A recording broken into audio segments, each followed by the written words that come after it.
Hi hello everybody అండి, ఎలా ఉన్నారు? ఈరోజు టుడే నేను చికెన్ కర్రీ వండుతున్నానండి. ఒకసారి రెసిపీ ఎలా చేయాలో చూపిస్తాను మీకు. మొదటగా అల్లం పేస్ట్ వేసుకుంటున్నాను, పసుపు అండి, కారం వేస్తున్నాను, అంటే మనకు సరిపడ్డా అంత వేసుకోవచ్చండి, ధనియాల పొడి,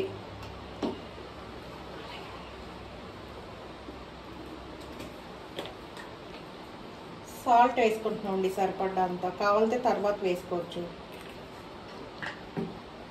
మొత్తం అంతా పీసెస్కి పట్టేటట్టు మొత్తం అంతా కలుపుకోవాలండి.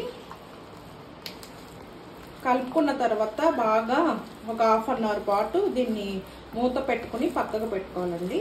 అప్పుడు కూర చాలా టేస్టీగా ఉంటుంది. స్టవ్ వెలిగించుకుని బౌల్ బాగా హీట్ ఎక్కే వరకు చూసుకోవాలండి.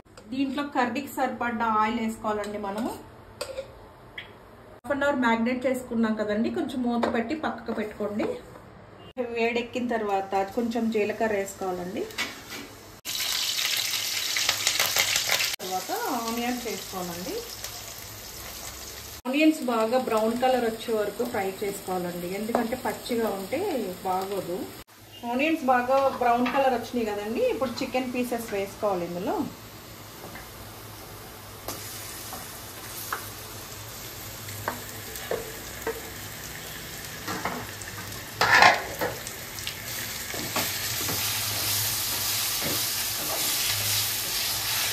గరం మసాలా అండి. ఫైనల్గా మసాలా వేసిన తర్వాత ఒకసారి మొత్తం అంతా కొంచెం ఇది చేసుకోవాలి. చూడండి, మొత్తం అంతా కలిసి అంటే 5 మినిట్స్ బాగా మగ్గుతుందండి. తర్వాత చూద్దాం. మొత్తం చికెన్ అంతా పీస్ మెత్తగా అయిన తర్వాత కొద్దిగా వాటర్ వేసుకోవాలండి. ఇందులో పీస్ ములిగేంత వరకు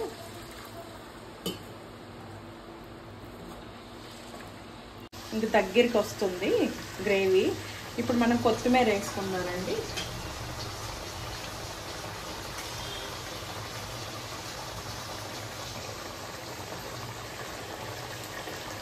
కొత్తిమీర వల్ల కూర చాలా టేస్టీగా వస్తుందండి.